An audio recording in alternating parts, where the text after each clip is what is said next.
Welcome to the Health Links podcast, where we bring you conversations that empower healthier living.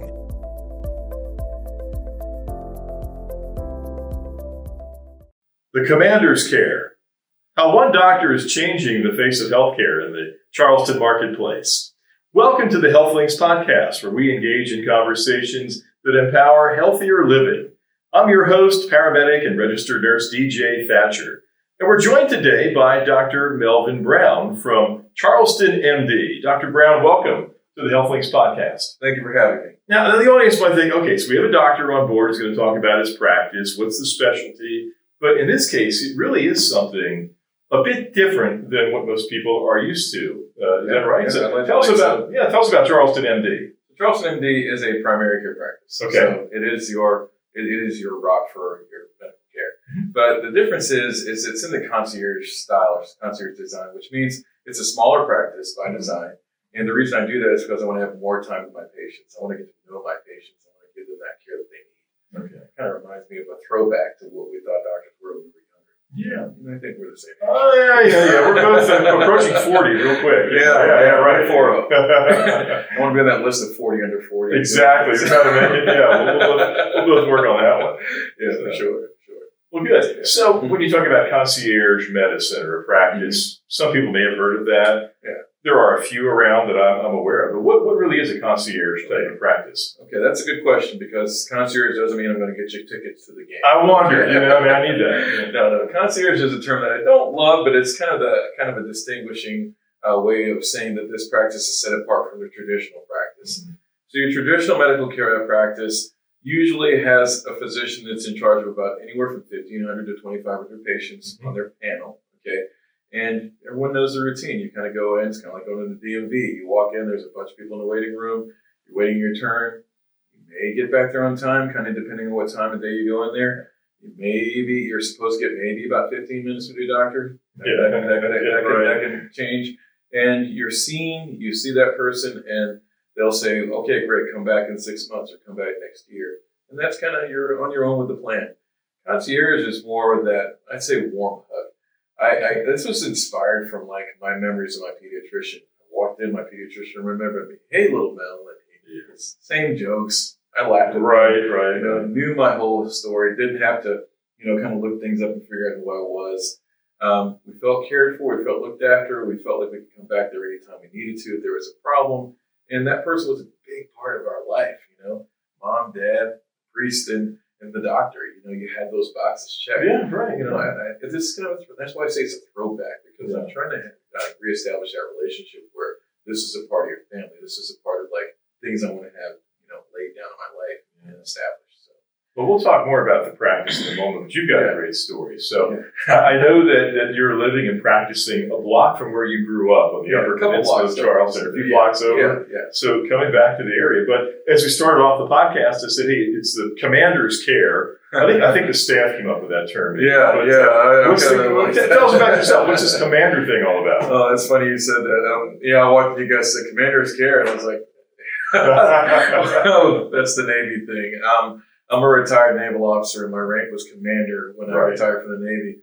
And that was actually my goal, was to be a commander, because James Bond was commander. Yeah. Commander James Bond. Yeah, there we go. Watching everything. So. Yeah. Anyway, so the Commander's Care, I guess, became, a grassroots term. And I just kind of want you to have that care of what I remember that I provided for sailors in the Navy. Okay. Medicine in the Navy is there for, reactions and traumas, but primarily there's a medical corps in the Navy because they want us to make sure the force is ready. Mm-hmm. The force is ready.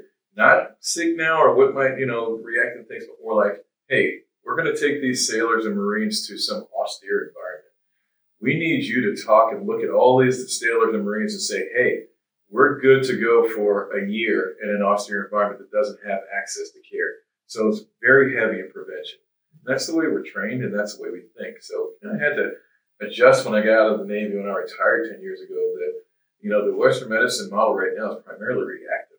Okay. And I want to get back to that whole prevention-minded approach. Tell us about your education. So I know local undergrad. Yeah. So born and raised in Charleston. Going to high school or? No. So college was? Well, kindergarten? No. Right.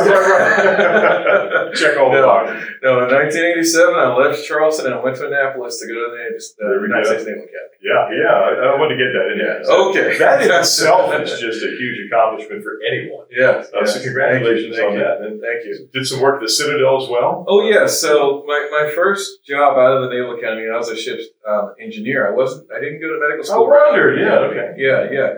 When you go to the Naval Academy, they don't encourage you to do that kind of thing. They're like, you're here to be a combat officer. Right. So I chose ships. I was on destroyers, ships like that. So I was an engineer on a ship for 4 years, and at the end of that tour, it was time to figure out what exactly do you want to do. And my captain was like, "You'll do a fine job being a ship's captain," and that didn't really speak to me. Wow. Yeah. I thought that was everybody's dream. Yeah. But, apparently not. Not mine. So to kind of figure this out, I took what we call a shore tour. You leave the ship and you can do 2 years ashore. And I chose to find a teaching school at an ROTC university. Mm-hmm. And luckily, a spot came open back here in Charleston at the Citadel. So I taught the Citadel for 2 years. And I contemplated going to med school, but I was like, when I was younger, I was like, 4 years of school, get out of here. Where'd that come from? What led you to, from engineering to medicine, basically? Well, get back to the pediatricians. Role in my life, but I always loved science. I always loved life sciences. My mom was actually supposed to go to medical school. My mom, when she graduated college, my mom, who went to college on a dance scholarship, was also a pre-med major. And she was going to go to med school. She'd gotten in, but she stayed. She came home to help her mom out for a year and taught school and met my dad. Okay. Okay. In those days, they got together, they got engaged. And in those days, getting married or going to medical school, that was a real decision point. She decided to marry my father. Anyway, she's a lifelong teacher, a lifelong educator. Sure. So when I finished my tour, the sea tour, I said, I'm thinking about being a teacher. I can do that because I love teaching. And I was like thinking I could teach. I could maybe be a teacher coach because my dad started as a teacher, but he coached basketball and football guy. Okay, I guess. So I was on that role. So I actually got another degree. I went to night school at the Citadel, got a degree in education, a master's in education. Anyway, but I was going to take my shot and try to get into medical school too. And I applied, got an MUSC, and went there. The Navy called up and said, "What are you doing?" I said, "I'm going to med school, getting out, I'm resigning." They're like, "You want us to pay for that?" And I was like, Sure. So, that's a big decision. So that's how I ended up staying in the Navy. Good for you. Med school. I know you did your postgraduate work in the Navy. I did at the Naval Hospital in Norfolk, Portsmouth, Virginia specifically. Right. So you're actually board certified in emergency medicine. I am. How many years did you spend doing EM? So I'd say all told, technically still credentialed at local hospitals, but all told maybe 18 years of emergency medicine. Okay. And I actually loved it. It's great. Being able to do whatever needs to be done for emergency situations is a great skill set to have. But you get older. It happens. Being up all night and traumas and people passing out and all that kind of stuff, that's great when you're younger, but you get older. And you say to yourself, I'm tired of being up here Saturday night doing this. And then COVID kind of saw some things about the way modern medicine is run during COVID and didn't like what I saw. That's a whole nother group of podcasts there. We had about 10 podcasts. Right, for sure. Well, Charleston MD specializes in primary care, preventive medicine, travel medicine. What was that big transition then from emergency medicine over to, where it's episodic, you're treating that immediate condition, over to preventive medicine, primary care? What was that transition like? Well, it actually was easier than I anticipated. Oh, really? Okay. Yeah. Going from reactive to proactive. Because one other thing about the Navy is, yes, you're an emergency doctor, but we need somebody to cover clinic. We need somebody. So you got to work. You do it all. Yeah. But when I was in the emergency department, anywhere from, depending on the day, 50 to 75% of what I saw was primary care. Sure.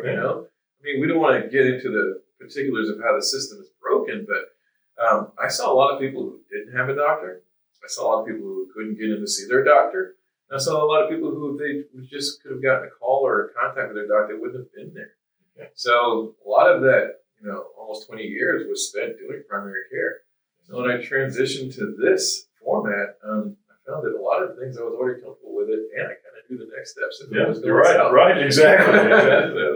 Yeah. So tell us more about the practice. It's just you as far as a provider. Is that correct? Oh, yeah. We don't have nurse practitioners, no physician's assistants, or any other partners. You've got a small staff, I guess. Right, so tell us more about that. Well, that's a part of the charm. You know, we got a patient liaison, Heidi. She's out front, and she's the first face you see when you come in. You know, she knows everyone. She's a person who has a diverse background, culinary school, art school. You know, conversationalist, knows things. You know, that's who your entree is with.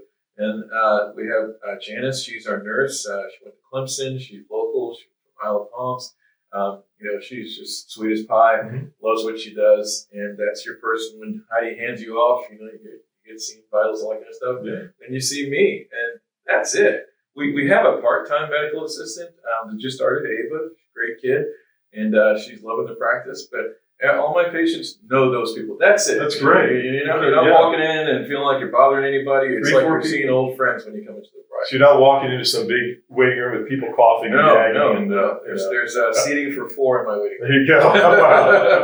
All right. Yeah, we need 5 because people like to come with their spouses a lot. They really like coming in and they want their spouse to be and sit there. It's become that kind of thing. I get you. You're on time. You can be seen within a couple of days. You're always on time. It's just with me, like you said. You know, there's no like, I came to see Dr. Brown. Who are you? That doesn't happen.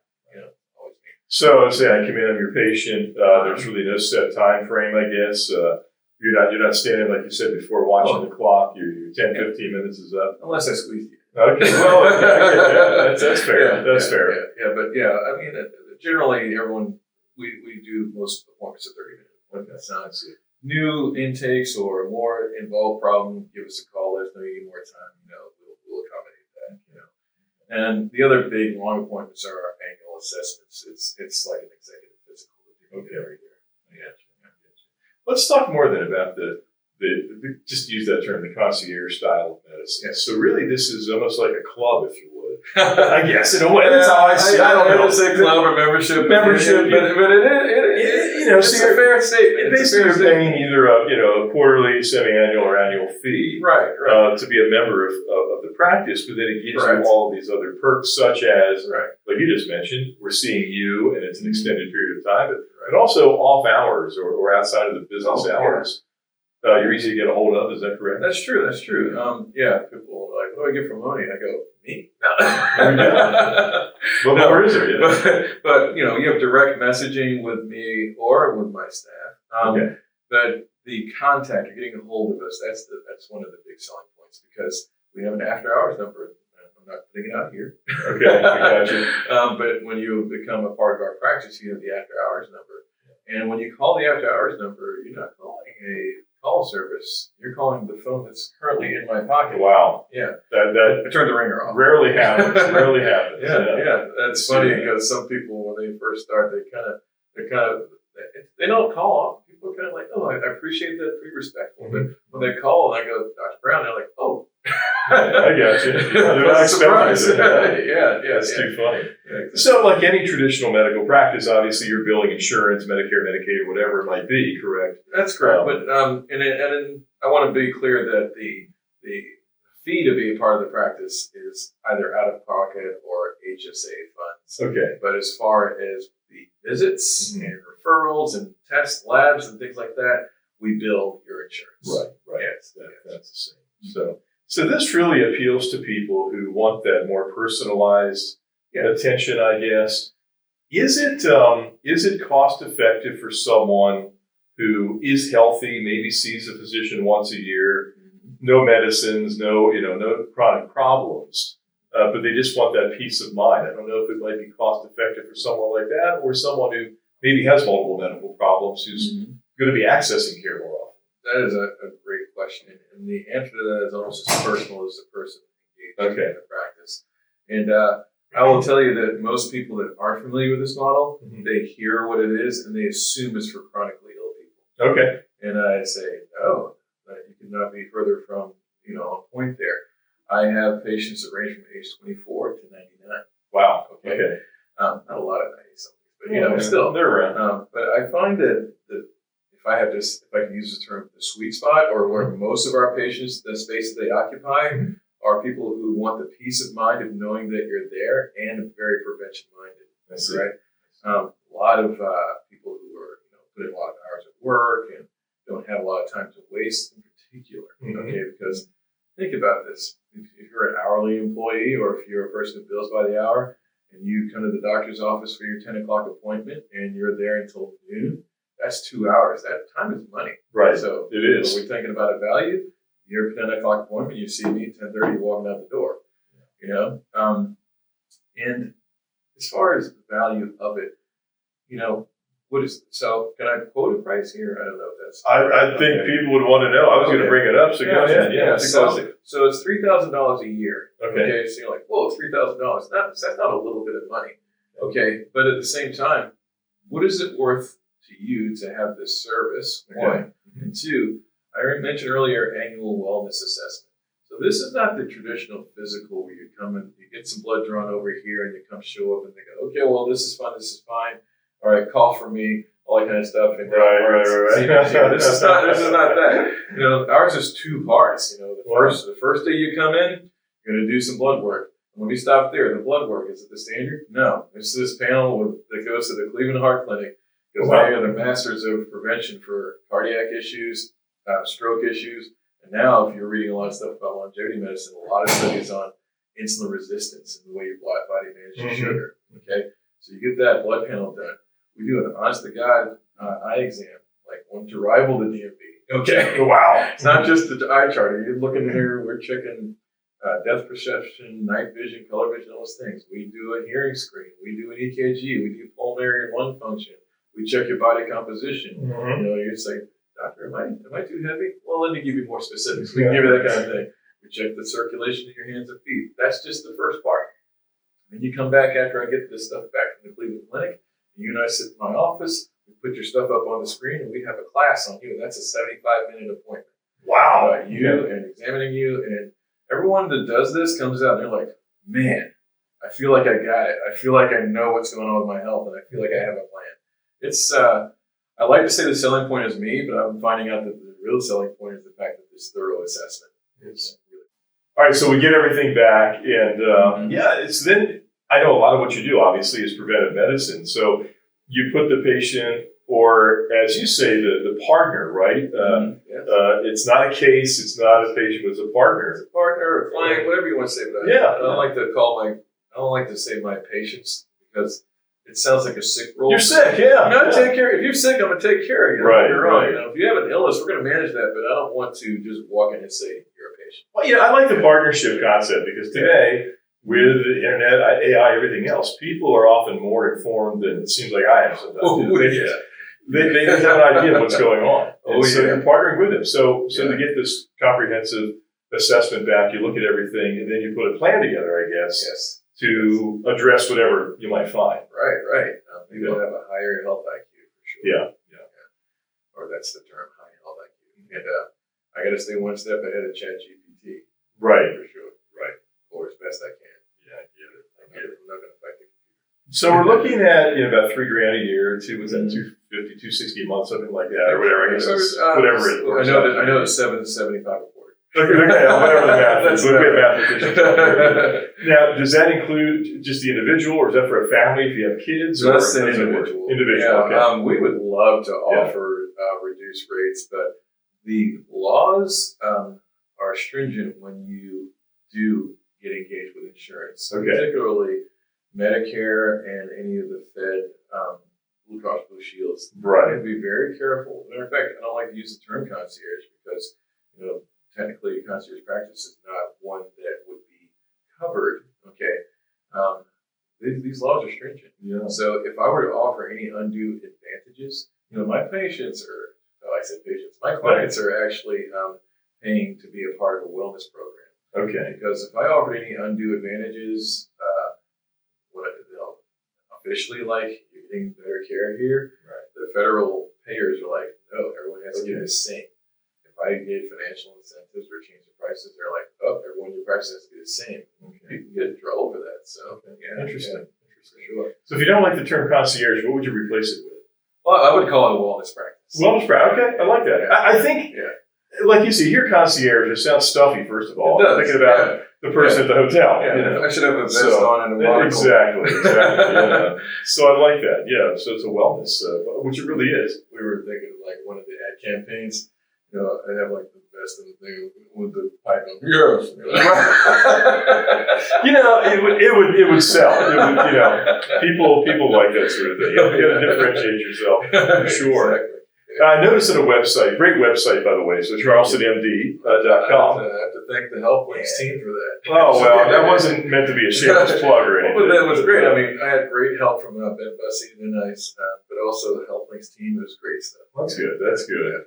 I know there are all these specialty services that are listed there that you provide under preventive medicine and so forth. Right. There is not the phototherapy, but the skin therapy. What's that called? No, it's dermoscopy. Dermoscopy. It's more analysis. Yeah. Okay. There's that. What else is there? There's a lot of specialty type services that you may not get in a primary care otherwise. Some of the things that I mentioned was like pulmonary function testing. Using a Doppler to check your peripheral circulation. Right. For our clients, we offer IV hydration and IV supplements, things like that. We also delve into some of the peptides and functional things. We are not, peptide specialists or functional specialists, but I keep an ear to what's out there, what's new. So, my patients, my clients want to see or learn more about peptide therapies, weight loss therapies, all these things. I do have those skills, or I call myself kind of a Swiss Army knife for those. Okay, things. well, that's good. You mentioned earlier travel medicine, and that's by virtue of just my career in the Navy. So many different austere environments, and I've had just about every vaccine you can ask me about, even ones I didn't want to take. So. Sure, I get it for sure. But there's just a lot of different services. Interesting. Okay. Well, that's good to know because we may not see that in every primary care practice. So, like you say, it's really geared toward wellness. I guess that's really where the connection when whoever coined that term, the commander's care, it is that. It's not just you're coming in, it's episodic, I don't feel well, give me a pill, and you go. It's that, hey, what can we do to make you combat ready, so to speak, for whatever that combat might be, right? That might be the new byline. Right. I'm just thinking off the top of my head that, Yeah. And I think that's what people are looking for these days is, hey, what can I do to best potentiate my own health? It is. And you were asking who comes to this practice earlier. Probably by and large, people come in and say, I don't want to wait to get sick. I want to know what's coming down the line. Or if someone has a chronic illness, they're like, I kind of want someone to have a little closer eyes on this situation. I feel like, we were talking earlier, I feel like I'm seeing you go through it, you get your test, bye, see you later. You're like, am I getting the best treatment? Are there other therapies? Can I be trying different things? And one of the things I always tell people when they come in, I say, as far as my approach to prescription medications, I feel like most medical conditions can be managed by some lifestyle changes. Maybe a little discipline here, maybe, one less bag of potato chips, and things like that. Maybe pick up something heavy more frequently. I'm always telling them that, but once in a while, we got to pull out the prescription pad. We get in a place where that happens. Sure. We'll do it if we have to, but let's see what we can do before we go. I like it. We have an upcoming issue of the HealthLinks magazine. We'll have an article on biohacking in there. Yes, and that's a lot of what this is, right? We say biohacking, it really means what? People taking charge of their own healthcare and seeing what the preventative type things they can do. Yes, correct. 100%.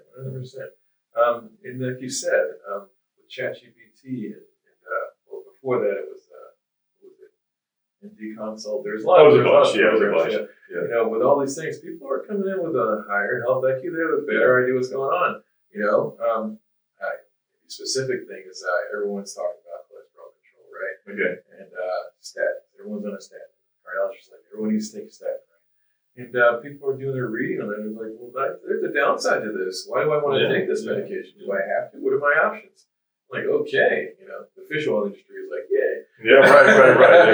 I get you. Yeah. There's so much out there, so many experts, nutritionists and other people, because isn't it true that most physicians really do not get a lot of education in preventive medicine in med school, correct? Not at all. Not at all. Most of my education on this stuff, post-States medical school. Postgraduate, For sure.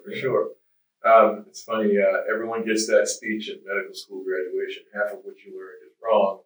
Your job is to figure out which half. Which half, right? Yeah, and that really applies. Yeah, we get no nutrition training. Okay. To be honest with you. My nutrition training started with this program in the military where it's not called annual wellness. I think it was an annual something assessment where everybody, no matter what age it was, if you were active duty military, you were going to get an annual assessment. And they had nice little pamphlets about, healthier eating and here's the foods with the vitamins you need, things like that. And I can be honest with you, when I was 22 years old, I was like, whatever. Yeah. But when I came back in my 30s as a doctor, I started reading those things. So this is some good information, And I've got good, what I call walking around knowledge about that stuff now. Good. Okay, it's good. Now, you want to do a deeper dive, yes, I think it's time for us to talk about seeing a nutritionist or something like that. Yeah. You mentioned earlier about insulin resistance. A lot of people now, the wrong diets, they're walking around with elevated blood sugar, A1C, and ended up on medications, maybe even insulin, and yet a lot of the research, the biohacking, the preventive medicine is, hey, what can we do to reduce, or not to reduce, but to address the insulin resistance that you have? What can be done? Lifestyle changes, like you had mentioned, and so I think that's what people are probably looking for. For sure. Are you familiar with the continuous glucose monitor? Yes. Those things are flying off the shelves for people who don't have diabetes. And it's not like they're you can actually monitor with your smartwatch, right, or your phone, exactly, or whatever. Your smartwatch. Yeah. It's not like there's not enough to go around. I just want to make sure we're clear about that. Yeah. But people, you can buy them on Amazon now. And wow. People are doing them. They wear them for 2 weeks, and it's an education because you would not believe what your food does to your body. Generally speaking, a good rule of thumb is you want to avoid spikes in blood sugar. Right. Okay. When you get a spike in blood sugar, your body sees that as excess. Convert all that excess sugar to fat, and that adds to your cholesterol. Okay.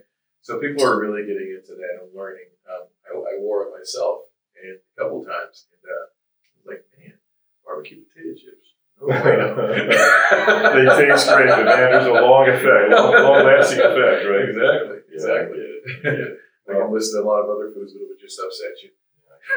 Oh, I know it well. Yeah. Is there any, and I've seen a little bit of this in different areas, when you talk about, going back to the term concierge medicine, some people push back on that a little bit, saying that, hey, this is really geared toward people who are more affluent, and maybe we are, all the time we're spending with these people who are paying us is time we could be spending with someone who's less fortunate who could be getting that care as well. How do you address that concern? Is that something that really is a real concern? It is discussed in particularly in physician circles. Oh, really? Okay.